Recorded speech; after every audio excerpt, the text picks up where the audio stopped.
Good day, peers! Welcome sa ating Module 13, ang seksualidad ng tao.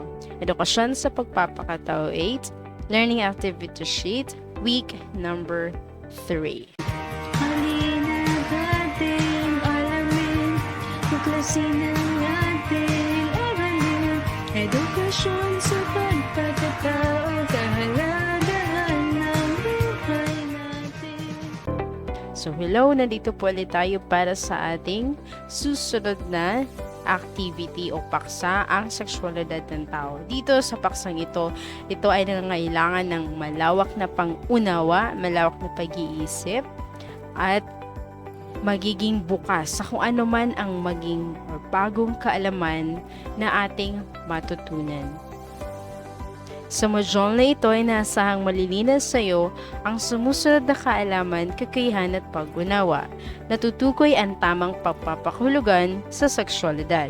Ikalawa, nasusuri ang ilang napapanahong isyo ayon sa tamang pananaw sa seksualidad.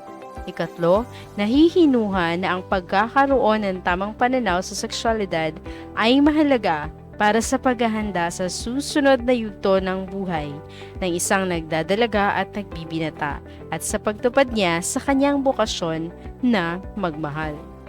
At ang ikaapat, na isasagawa ang tamang kilos tungo sa paghahanda sa susunod na yugto ng buhay bilang nagdadalaga at nagbibinata at sa pagtupad niya ng kanyang bokasyon na magmahal. Gawain 1. Ang tawag sa gawain na ito ay, ako ay lalaki, ako ay babae. Panuto. Isulat sa loob ng kahon ang mga katangian na papansin mo sa isang babae o lalaki. Maaaring maglagay ng mga pisikal, emotional, social, mental o spiritual na aspekto. Ulitin natin. So, maaaring maglagay tayo ng physical, emotional, social, mental, and spiritual na aspekto ng pagiging lalaki o babae.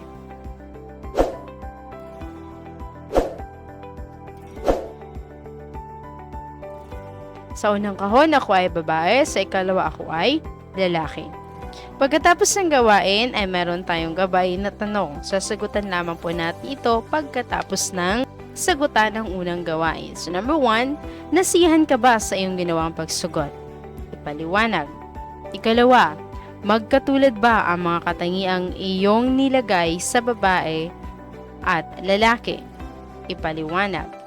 Ikatlo, ano ang nais ipakahulugan nito sa tao bilang babae o lalaki? Matapos masagutan ang mga gabay na tanong, tumako na tayo sa ating gawain number 2. Ang tawag dito ay pagtapat-tapatin. Panuto. Hanapin sa hanay B ang katumbas ng hanay A. Isulat sa patlang ang letra ng tamang sagot. Again, isulat ang tamang sagot. Mayroon lang po tayong 30 seconds. So, bibigyan ko lang po kayo ng 30 seconds dito. Ito ang hanay A. Sa kabila naman ang hanay B. So, number 1, pagbebenta ng sariling katawan. Number 2, pagtatalik ng hindi pa kasal. Number 3, mga babaeng nabubuntis sa edad 15 hanggang 19. Ika-4, mahahalay na palabas, larawan o babasahin na naglalayo na pukawin ng sexual na pagnanasa ng nanonood at nagbabasa. Ika-5, mga lalaki o babae na nasa hustong gulang na nagnanasa at bumibiktima sa mga bata at paslit. So ang ating mga pagpipilian ay premarital sex, B. Pedophilia, C. Pornography, D. Teenage pregnancy, E. Prostitution, and F. Abortion. So, bibigyan ko kayo ng 30 seconds upang sagutan ang katanungan na ito.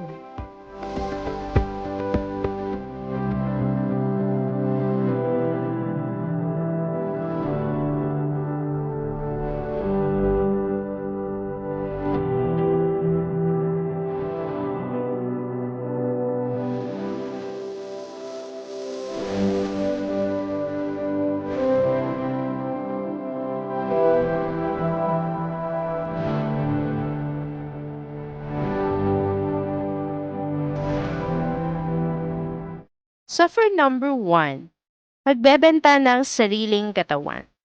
Ang sagot ay prostitution. Okay, number 2, pagtatalik ng hindi pa kasal. Okay. Premarital sex. Letter A. So, pre means before, marital means marriage, then sex. Before marriage, sex. Pagtatalik na hindi pa kasal. So, number 3, mababay na bubuntis sa edad na 15 hanggang 19. So, 15, that's 15 and 19. Ito ay teenage pregnancy. So, mga teens pa. Pagbubuntis sa maagang edad. Number 4, mahalay na palabas o larawan o babasahin na naglalayo na pukawin ng sexual na pagnanasa ng nanonood at o nagbabasa. Ito ay pornographiya. Number 5, mga lalaki o babae na nasa hustong gulang na nagnanasa at bumibiktima sa mga bata o paslit. Ito ay letter B, pedophilia. Gawain 3, pagsagot sa talahanayan. Panuto, isulat sa loob ng talahanayan ang tamang sagot batay sa mga hinihingi ng katanungan. Ito yung mga katanungan. Ang unang hanay, napapanahong isyu. Ikalawa, sanhi o dahilan. Ikatlo, masamang epekto. At ikaapat, paano maiiwasan. Ang unang napapanahong issue ay pornographiya. Ano ang sanhi o dahilan? Ano yung masamang epekto ng pornographiya? At paano mo ito maiiwasan? Ikalawang napapanahong issue ay premarital sex. Ano yung sanhi dahilan? Ano yung masamang epekto? At paano mo ito maiiwasan? Napapanahong issue number 3, prostitution. Then number 4, teenage pregnancy. Pagkatapos sagutan ng gawain 3, dumako tayo sa gawain 4. Ang tawag dito ay hope. Ang isasagot niyo po ay hindi, oo, pwede, o ewan. Panuto. Sagutin ang mga sumusunod na pahayag ng hindi, oo, pwede, at ewan na naaayon sa iyong pananaw o nararamdaman hinggil sa nabanggit na pahayag. Ipaliwanag ang iyong naging kasagutan. So halimbawa, hindi sigurado sa nararamdaman sa kasintahan. Sagot, ewan. So paano mo ito ipaliwanag? Dahil hindi ko alam kung mahal ko ba talaga siya. Okay? So let's go to number 1. Ito ang unang sitwasyon o pahayag.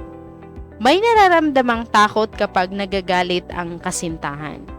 Ano yung sagot mo at ano ang iyong paliwanag?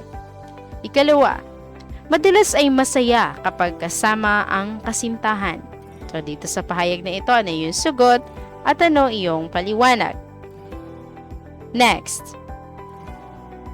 may respeto sa nararamdaman ng kasintahan. Sunod, sinasabi ang kasintahan na huwag nang makisama sa ilang kaibigan. Next, pinipilit na gawin ang mga bagay na hindi komportable ang kasintahan. Ano yung sagot dito at paliwanag? Next, bihirang magplano kung ano ang gagawin kapag magkasama. Okay, sagot at ang iyong paliwanag. Next, sinasabi kung ano ang nararamdaman. Sunod, nagdiriwang sa katagumpayan ng kasintahan at masaya kapag may magandang nangyayari dito. At ang panghuli, madalas na tinatanong ng kasintahan kung nasaan ito, sino ang kasama, at ano ang ginagawa. Next, tumako na tayo sa gawain number 5. Payong kaibigan. Dito, maging malawak ang ating pang-iisip, maging malawak ang ating pang-unawa, dahil ito ay sulat para sa iyong kaibigan. Panuto. Basahin ang liham sa unang kahon. Sagutin ito ayon sa kaalaman tungkol sa sexualidad upang makapagbigay ng tamang payo. Ngayon sa tamang payo na ito, kung ikaw ay nagdadalawang isip o doubtful, maaring humingi ng tulong sa ating pamilya. Ito ang sulat. Dear Blank, sumulat ako sa iyo dahil naguguluhan ako sa aking sitwasyon. Tuwing magkakaroon ng pagkakataon na kami magkasolo ng aking boyfriend, lagi niya ako inaayang makipagtalik. Kapag ako ay tumatanggi, ay nagtatampo siya sa akin at sinasabi niyang hindi ko daw siya totoong mahal. Naguguluhan ako. Siya ang aking first boyfriend at alam mong mahal na mahal ko siya. Ayokong mawala siya sa buhay ko. Tulungan mo naman ako. Ano ang nararapat kong gawin? Ang iyong kaibigan, Mia. So, dito sa kabilang sulat, ito ang tulong or payo mo sa iyong kaibigan na nagngangalang Mia. Sino mo malasakit ang isusulat mo siya na yung iyong pangalan. Kaya dito po sa mga sitwasyon na ito po ay magbibigay sa atin ng kalakasan, pangunawa at pag-iisip kung ano ang ating tamang gawin para sa ating sarili at para sa ating kaibigan. Magiging matapang tayong harapin at sabihin kung ano yung tama para sa ikauunlad ng ating sarili. This is all for today. This is Teacher M na nagsasabing, ibahagi at sa buhay kahalagahan ng ating buhay upang pagmamahalan at kapayapaan sa atin ay manahan magpakailanman. Maraming salamat. See you again next week. Stay safe and God bless.